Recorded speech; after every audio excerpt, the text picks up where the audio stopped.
Hace 6 meses el Hospital San Ignacio le notificó a la opinión pública que el estudiante Dylan Cruz había fallecido, una pérdida que enlutó y llenó de indignación a los participantes del paro nacional, en especial a nosotros los estudiantes, quienes históricamente hemos sufrido abusos y excesos por parte de los escuadrones móviles antidisturbios. Hoy, para honrar la memoria de nuestro compañero y para exigir justicia real, les voy a contar por qué el caso debe ser asignado a la justicia ordinaria. Yo sé que estamos en época de coronavirus y que por mucho hay problemas más grandes en este país, pero ninguno se compara al problema de memoria que tenemos. El 23 de noviembre de 2019, cumpliendo el tercer día de paro nacional, varios sectores colombianos salimos a las calles a seguir manifestándonos. Habían diferentes puntos de encuentro como el Parque Nacional y la Plaza de Bolívar. Ese día, muchas personas que no habían tenido experiencias con abusos del ESMAD entendieron por qué cuando se acercan les gritamos cerdos.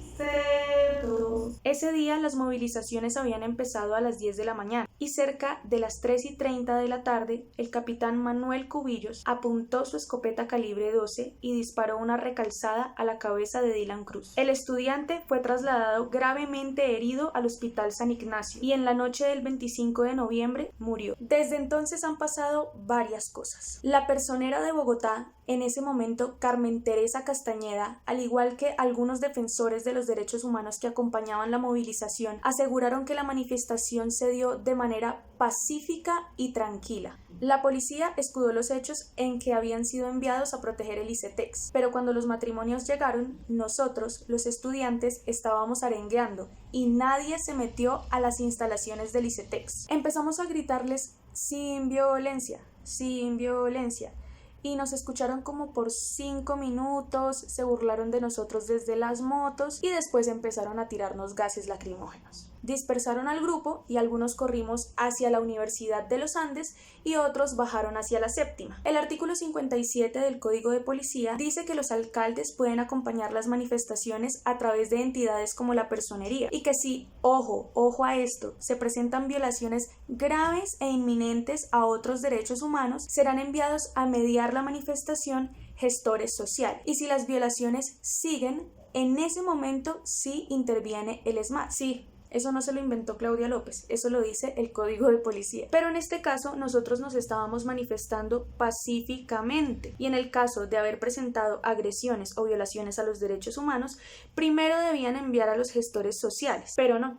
Ni en las manifestaciones de la mañana ni en las de la tarde se hicieron presentes entidades de la alcaldía. La única presencia del distrito que había era el ESMAD gaseándonos a todos. Ahora hablemos un poco sobre el ESMAD para entender la forma en la que operan estos sujetos. El ESMAD fue creado en 1999 por el gobierno Pastrana, pero fue Uribe quien lo fundó en su primer gobierno a través de un decreto transitorio. Formalizó el escuadrón y creó los cursos de capacitación. Eso explica muchas cosas de la forma en la que los adiestran para ser máquinas de violencia.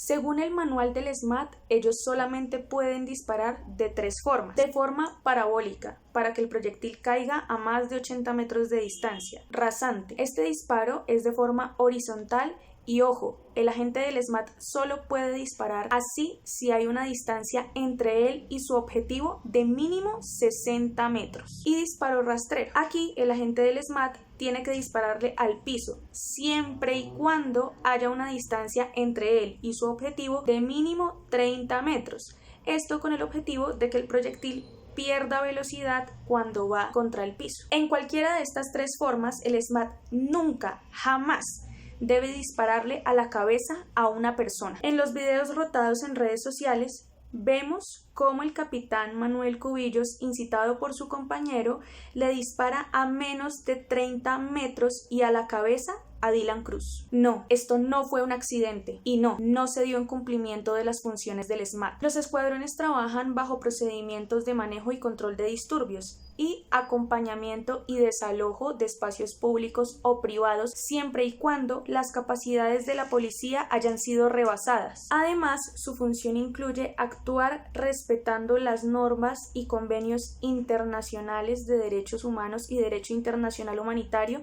antes de usar la fuerza. Aquí vuelve y juega.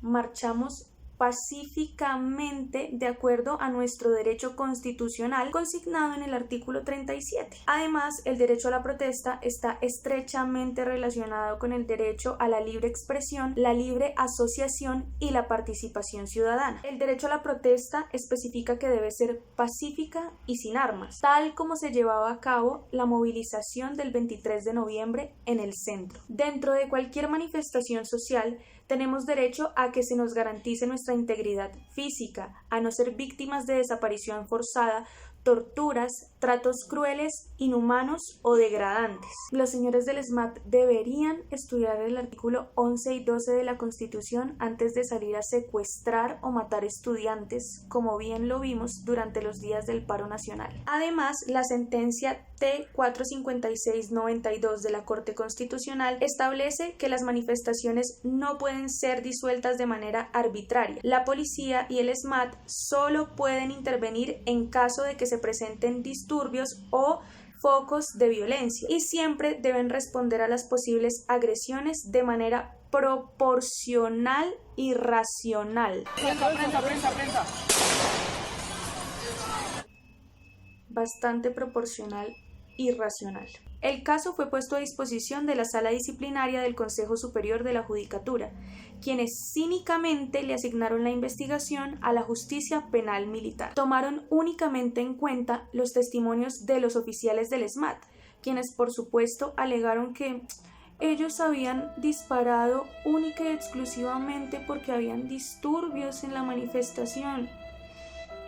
La sala disciplinar dijo el 12 de diciembre de 2019 que, tal como lo estipula la ley, cuando un integrante de la fuerza pública comete una conducta ilegal siempre y cuando ésta esté ligada íntimamente al cumplimiento de sus funciones, debe ser investigado por la justicia penal militar. El SMAT no tiene la función de matar, ni de dispararle a la cabeza a los manifestantes. El SMAT no debe actuar si no hay disturbios o violaciones graves e inminentes a los derechos humanos. El Consejo Superior también manifestó que los actos ocurrieron mientras el capitán Cubillos ejercía sus funciones, pero en esta manifestación no habían focos de violencia. Dylan lanzó una lacrimógena, pero esta no cayó ni cerca de un agente del SMAT. Además, simplemente lo hizo para alejarla del grupo de manifestantes. La sala disciplinar no solamente ignoró los testigos y pruebas de la familia de Dylan, sino que también omitieron el dictamen de medicina legal que catalogaba la muerte de Dylan como violenta homicidio y se justificaron en que ellos no podían emitir juicios de valor.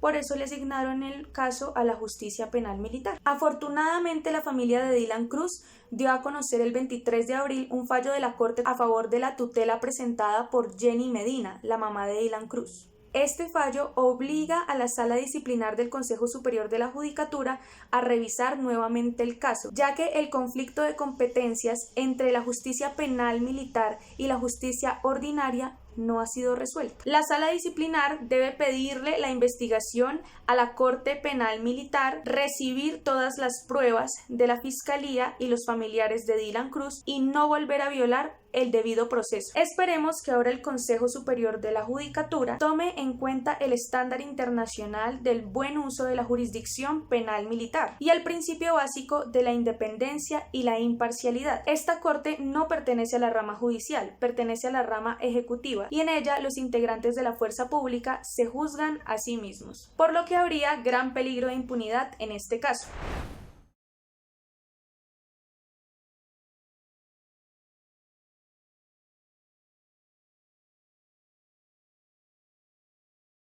El principio 27 habla sobre justificaciones por obediencia, la responsabilidad del superior y carácter oficial. Cubillos se escuda en que él solamente estaba cumpliendo con la orden de disuadir la manifestación, pero esto no lo salva de su culpabilidad. La excusa de que actuó recibiendo órdenes de un superior o de su gobierno no lo exime de la responsabilidad. Además, la orden era disuadir, no matar. El hecho de que las violaciones a los derechos humanos las haya cometido un subordinado no le quita responsabilidad a sus superiores. Es decir, que si el homicidio de Dylan Cruz se dio en el marco de una orden distrital, el alcalde como jefe de policía también es responsable. y el hecho de que el autor del delito desempeñara funciones públicas no lo exime de su responsabilidad penal. Y el principio más importante que se debe tener en cuenta en este caso es el principio 29, que habla sobre las limitaciones de la justicia militar. Los tribunales militares deben limitarse específicamente a las infracciones de carácter militar cometidas por militares, pero excluyen las violaciones a los derechos humanos, porque estas violaciones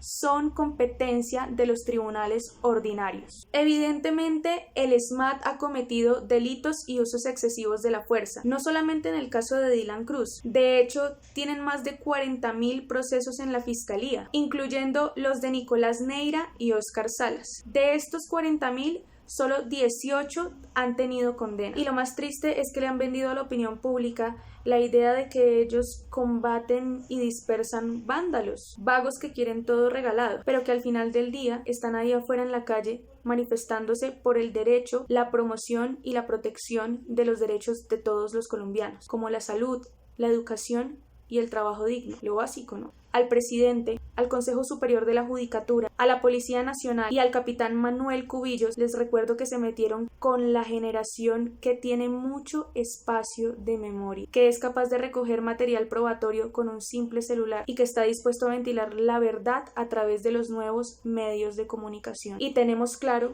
que un asesino es eso, un asesino. Así se esconda detrás de un uniforme. Para ustedes que se quedaron hasta el final de este video, que se manifestaron y que rechazan el asesinato de Dylan Cruz, les digo que Dylan solo muere si nosotros vamos aflojando. Para el asesino, todo el peso de la ley, y para nuestros muertos, ni un minuto de silencio.